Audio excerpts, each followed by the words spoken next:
I don't know what happened, but I was trying to stream through StreamYard. I like that interface better, but Facebook kicked me out, so here I am. Frustrated.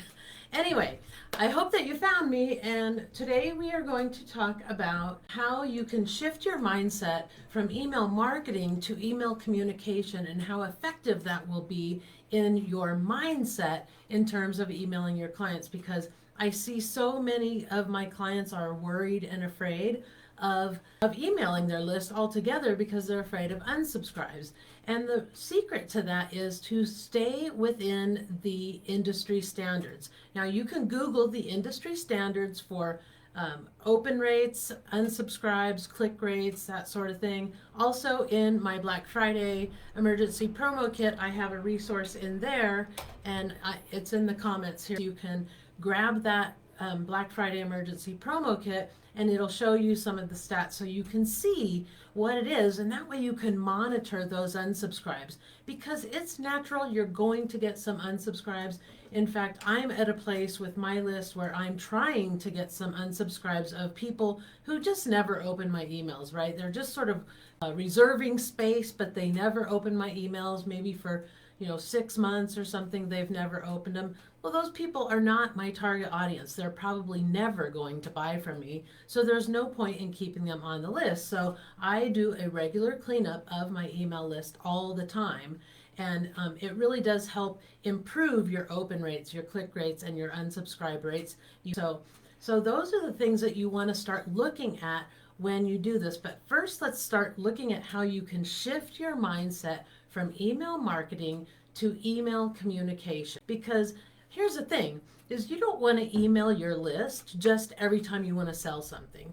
And then if you're only emailing them every time you sell something, no wonder why you're concerned and worried, right? Because that's all you do, is you never talk to them other than when you have something to sell.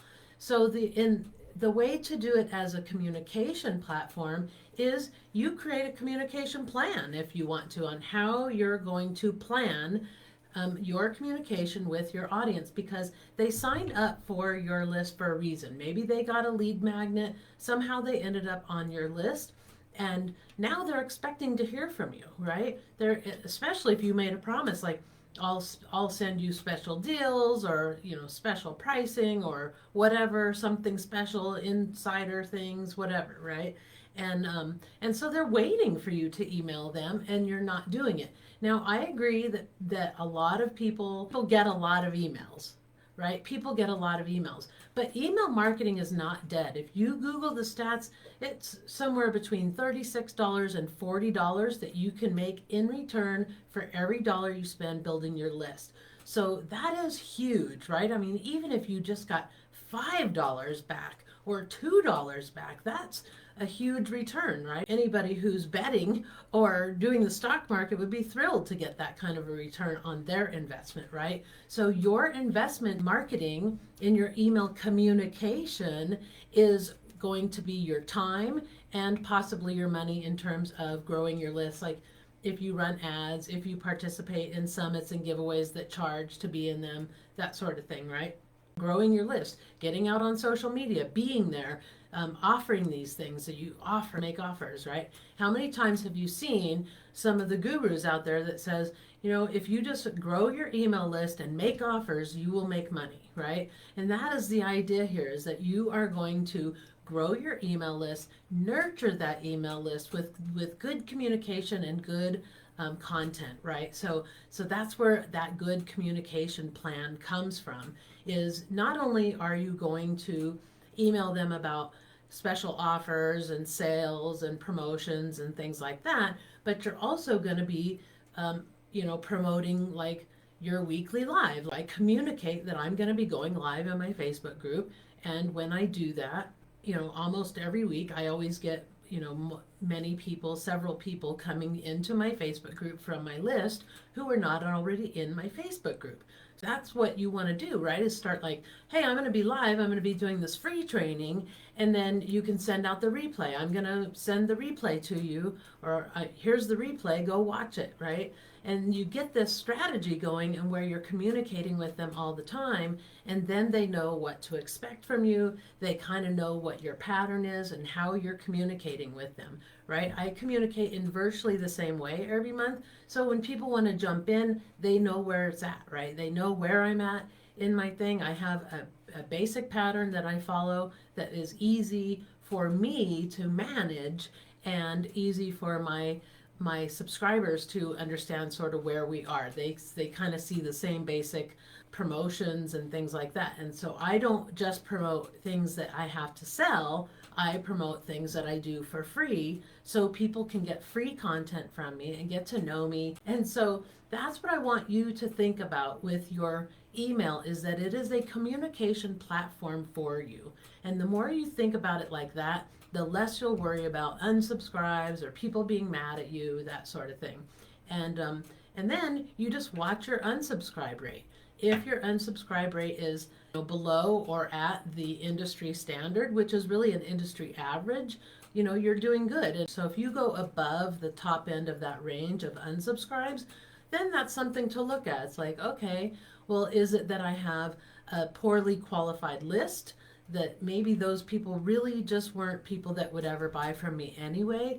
Or is it something that I did, like, maybe I sent out too many emails in the last few days, or too many emails, I was too disorganized or something, and I sent too many emails in one day. But here's the other thing about unsubscribes. I've had people unsubscribe from my list and then they come back to me. So let them go, and if they come back to you, they'll be there forever. You want to let them go find things and do things on their own, right? Because they may have, let's say they opted into a freebie that you were offering, and they get those tips and everything, and you start sending emails and they unsubscribe. Not that they didn't like your content or like what you were doing, but maybe they just want to try it on their own, and they just wanted to clean out their inbox a little bit because it was getting too crazy or whatever. And so now they go out there and try it on their own. Maybe they fail, maybe they succeed on some things, fail on other things, and then pretty soon they see you again on their social media feed or in their circles. You know how social media can be.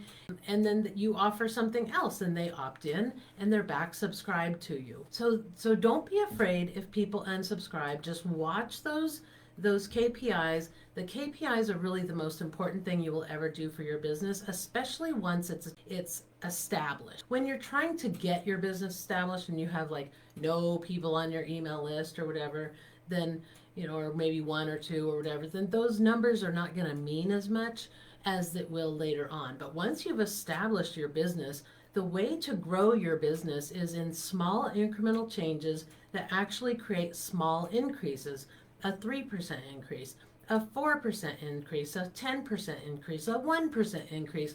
But as you track your KPIs and you see that growth, it's not just about money, right? It's also about like, how did your audience respond to that? How did they feel about those emails? What did they do? Did you get a high unsubscribe rate on a particular email compared to the other emails? If so, why? What was the content in that particular email that caused people to unsubscribe, right? And also with your offers, you can kind of see, what seems to be a winner, right? Like I can tell you that I get a pretty good open rate and click rate on when I send out my replay to my weekly live, because not everybody can get here when I go live, and that's okay. That's perfectly okay. They're seeing it and they're consuming that information. And then, sometimes I literally have had clients come to me and sign up with me after they've been following me for years, maybe 2-3 years, right? And I think a lot of that is the nature of what I do, right? Because I'm all about systems and getting systems in place and marketing efficiency systems in place so that you do your due diligence in marketing. And sometimes people don't feel ready for that yet, right? Now, I still cater to people who are startups and I will walk them through every step of the way. So if you are a startup and you're looking to get, off to a good start where you start off with systems, I can show you how I created my system from an amazing coach. Basically, most of her, actually, I've had several coaches, but a lot of that came from one particular coach, and her name is Melissa Ricker, if you know who she is. So I had the pleasure of working with her back years ago when she was just getting started, and that really helped me launch my business and get it rolling in a system-like manner, right? And so that's basically the things that I teach. And then I've worked with other coaches, and I've done a lot of training, and I've learned a lot about pretty much the whole stack, right? The whole entire offer stack, the client journey, and then how to do the tech side so that you can make things work for you. And so that is kind of the idea, right? Is that you have a lot of things you have to learn, but you also need to get clients along the way, right? And that's where email comes in, right? Because you might be looking at your website and you got to do social media and you got to do all those things. And in the meantime, you're neglecting your email list, and maybe you have some people on there. I had a client who was concerned about that very thing, right? Oh, I need to get on social media. I need to get my website fixed up. I need to do these things. But she had a list of 500 people. So what we did was we focused on her warm audience first, so she could get clients coming in, right, and fill her pipeline with new clients. And then we'd get a little bit of wiggle room in terms of revenue coming in, so that she could work on some of those things for her cold audience, right? So we did a warm audience activation email campaign, and during that period of time, she got 8 direct clients from that email campaign and 3 other clients. Now, do you think that email campaign had anything to do with those extra 3 clients she got? Because as she's writing those emails and thinking about her offers, she becomes more confident and more able to verbalize what her offer is, because she's doing that in those emails. And so overall, she ended up with 11 new clients off a list of 500. Now, here's the clincher. That is actually right in the norm, people. So your conversion rates are between 2 and 3%, right? So with 500 people, that would be 5 and 10, between 10 and 15 clients. She got 11, and she's now emailing her list on a regular basis, so she'll probably be able to add clients when she needs them, right? Because she's learned how to do it. She knows what she's doing now. She's able to create those campaigns that compel people to act and do that. They already know who you are. You're not just going after somebody cold, like in the DMs, where you're like, hey, you don't know me from Adam, but sign up with me for $5,000 program. People don't want to do that, especially nowadays. They have way too many choices. And, the way the economy is in the world, it's a little volatile. And our economy is good, but inflation is still high.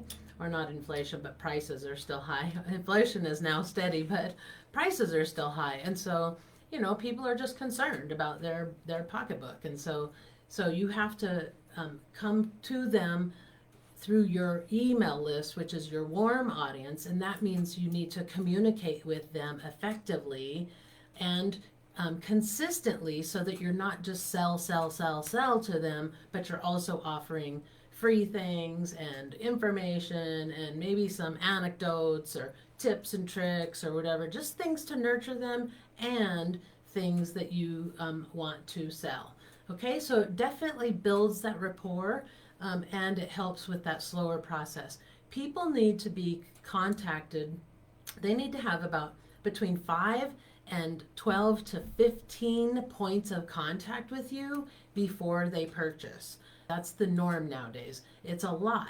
So sending 15 emails, over time, you're going to, start collecting those people that are ready to buy. And the ones who aren't ready to buy, maybe will need more emails, a little more time. Like I said, I've had clients come to me, on the very first day, they get their first email from me and become clients. I get the ones who have been following me for 4 years and then finally become a client. So you just don't know, and you don't want to leave that email list just left it cold, right? Because then you're not doing your due diligence on building rapport with your audience and making offers, right? You're doing a disservice to your own business by not making offers, And you're doing a disservice to your client by not making offers as well. They came to you for a reason. They came to you for a solution. And that's what they're looking for. And if you just ignore them once you're on your list, what's the point of having a list? What's the point, right? You might as well hang it up if you're not going to email them. Because there's no point in paying for it, right? So make sure you get out there and you email your list today. I don't care if you have 1 subscriber or 20,000 subscribers, email your list. Because the thing is that even if you just have 1 subscriber, that 1 subscriber could be a buyer, number 1. Number 2, that subscriber doesn't know you only have 1 subscriber. So they just know that it's, typical, right? So don't worry about that. Just email your list. Get into the habit of emailing your list on a regular basis. And believe you me, you are going to have a much better outlook. Number 1, you're going to have more activity, more things going on. And it's exciting when you go in and look at your email stats and you start seeing like, okay, I'm getting industry standard here. I'm below industry standard here. That's great. It's exciting to see people opening your emails and engaging with your content, So get out there, email your list, and don't let another year, another month, another day go by without communicating with your email list. And remember, changing it from email marketing to email communication. Now it's time to create a communication plan for your email subscribers so that you can nurture them and help them and then serve them. I hope that helps, and I will see you in the comments.